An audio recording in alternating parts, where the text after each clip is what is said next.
तो ऑक्सीजन संकट की वजह से मरीजों की जान जा रही है और ऑक्सीजन की सप्लाई अभी तक नॉर्मल नहीं हो सकी है, जिसकी वजह से ये हालात हैं। हमारे साथ डॉक्टर आशीष तिवारी इस वक्त जुड़ चुके हैं, फिजिशियन हैं एसीएस हेल्थ के, मुंबई से इस वक्त हमारे साथ जुड़ रहे हैं। डॉक्टर आशीष, मुंबई के लिए तो अच्छी खबर है कि मुंबई में हालात थोड़े बेहतर हो रहे हैं, लेकिन महाराष्ट्र के आंकड़े अब भी वैसे ही डराने वाले हैं। आपको लग रहा है कि अगले कुछ वक्त में कब तक जो है थोड़े हालात बेहतर होंगे, कब तक ये जो अभी लगातार आंकड़े बढ़ रहे हैं महाराष्ट्र के, ये कब तक थोड़े से फ्लैट हो सकते हैं? देखिए, अभी तो आंकड़े पिछले एक हफ्ते 10 दिन से लगातार बढ़ रहे हैं। हालांकि मुंबई के आंकड़ों में थोड़ी कमी आई है, लेकिन महाराष्ट्र के आंकड़े अभी कम नहीं हो रहे हैं। और इसका कारण वही है कि यहाँ पे स्ट्रिक्ट लॉकडाउन का प्लान नहीं हो पाया। जो लॉकडाउन लगा है, ये उतनी कड़ाई से इम्प्लीमेंटेशन इसका नहीं हो पा रहा है। इसी कारण जो इनका अभियान है, जिसका मोटो है ब्रेक द चेन, वो चेन अभी ब्रेक नहीं हो रही है। लगातार ये संक्रमण बढ़ रहा है। तो डॉक्टर आशीष तिवारी की आवाज हम तक नहीं पहुंच रही है, उनसे दोबारा जोड़ने की कोशिश करेंगे।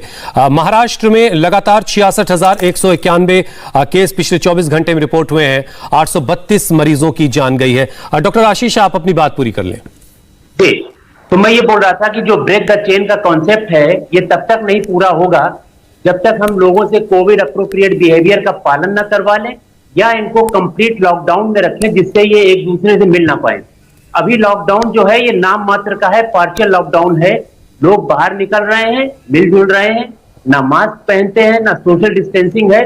यही कारण है। बंबई में थोड़ा बहुत फॉलो हो रहा है, यहाँ पे इम्प्लीमेंटेशन थोड़ा बहुत हो पा रहा है। बाकी जगहों पर जो दूसरे शहर हैं महाराष्ट्र के, वहां पर नहीं हो पा रहा है। इसी के कारण ये केसेस लगातार बढ़ते जा रहे हैं। अब सरकार को इस दिशा में सोचना पड़ेगा कि जैसे पिछले साल स्ट्रिक्ट लॉकडाउन हुआ था, क्या उस तरह की कंडीशन अब आ चुकी है? वो लॉकडाउन लगाना चाहिए, क्योंकि जितना डिले कर रहे हैं उतनी तेजी से संक्रमण बढ़ रहा है।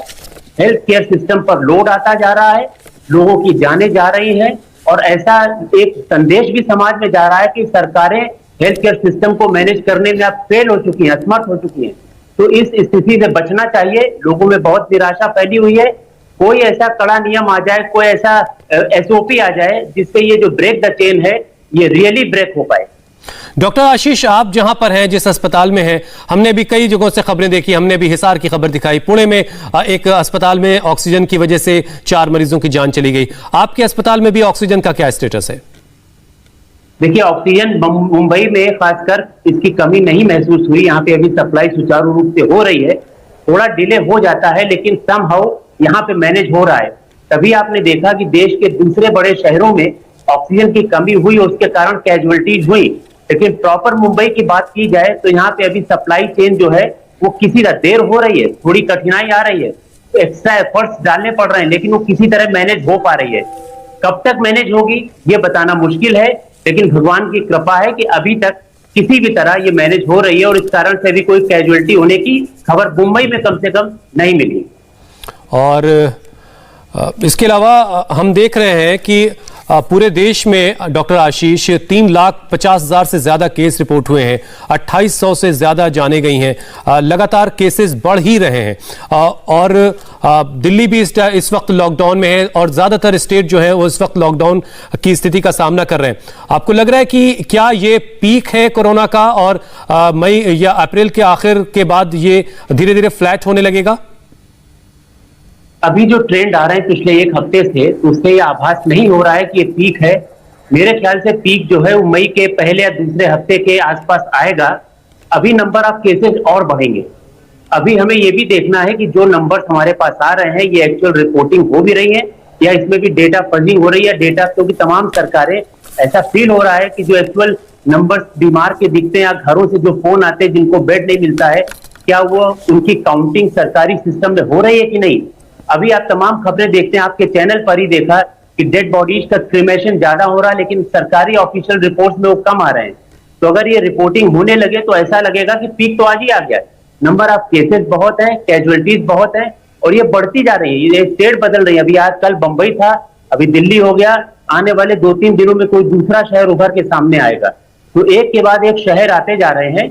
जब तक कोई सेंट्रलाइज पॉलिसी नहीं होगी पूरे हिंदुस्तान को कंट्रोल करने के लिए, ये शहर बदलता जाएगा कोरोना। बिल्कुल बिल्कुल और बिल्कुल ये डॉक्टर शहर जोशी, कंट्रोल है, डॉक्टर दूसरे में आना आशीष, शुरू हो। डॉक्टर आशीष, अभी आप अपने अस्पतालों में मरीजों को आसानी से एडमिशन दे पा रहे हैं, उनको बेड अवेलेबल करा पा रहे हैं, वेंटिलेटर और आईसीयूज आपके पास अवेलेबल हैं पेशेंट्स के लिए, या सब फुल चल रहा है? नहीं, अभी तो फिलहाल फुल चल रहा है। बहुत तकलीफ आ रही है, बहुत सारी कॉल्स आती है पेशेंट्स की जिनको वापस करना पड़ता है। एडमिशन के लिए जो ऑक्सीजन बेड्स है या वेंटिलेटर्स है, इनकी तो कमी है। इसीलिए बहुत सारे पेशेंट्स का होम मैनेजमेंट करना पड़ रहा है। तमाम सारे फैमिली फिजिशियन या दूसरे कंसल्टेंट, उनसे ये मरीज जुड़े हुए हैं घर पर, और होम मैनेजमेंट में सफलतापूर्वक उनका भी इलाज चल रहा है। उसमें से कभी कोई सीरियस होता है तो एक्स्ट्रा एफर्ट करके उसको हॉस्पिटल में लाया जा रहा है। यहाँ तक चलिए, बेड की बात एक है, चुनौती ये ICU की है बात कि उसकी अभी तकलीफ है। बेड्स जो है वो अवेलेबल नहीं है।